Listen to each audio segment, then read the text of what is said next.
garaad afgooy production hala qaado waxaan si habsami leh aan ugu marti soornay uguna soo dhaweynay la jamis haliyeeyo dabcan markaad aragtaan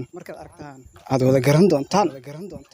waa haliyeeyo aad noogu qaalisan tiktokers caan ah oo aan ku soo dhaweynay gudaha degmada afgooy gobolka shabeellaha hoose gaar ahaan radio afgooy qodob dhaxaad ka degmada afgooye waan ku faraxsanahay inaan kula kulmo sadaamkeeyo abaabala qadaafi cusmaan tiimka qaybihiisa kala duwan soo dhawaada ku soo dhawaada degmada afgooye oo ah degmo lafdhabar idin ah aadna tihiin haliyeeye degmada aad ugu faana wada fantastic ahoo facooda sare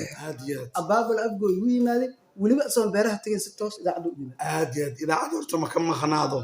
afgooyna sideedaba aan isbuuc walba ku soo dhuntaa abaabal ninka isdhoor ee xamar waa euro direen waa dhunsan tahay aabo waxa waaye hal xidigna meelahan waa ku jiraa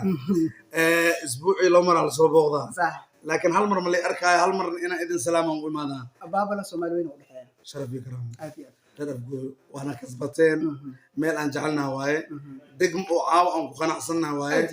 reer afgooy idinkan waxaan idinka rabnaa qof walba qofkiisa asaa kor u qaadi karo garaad afgooy production hala qaado annagana barnaamijyo badan inta oo tartan aan usoo diyaar garoobi doona insha allah bisha barakeysan oo nagu soo dhawada waa diyaar haddaad nagu cadiin insha allah oo barnaamijyada qaar nagu casuuntiin waxaan diyaar unahay inaan idinla tabino aan ka qayb galno warcad waa sharafi karaam soo dhawo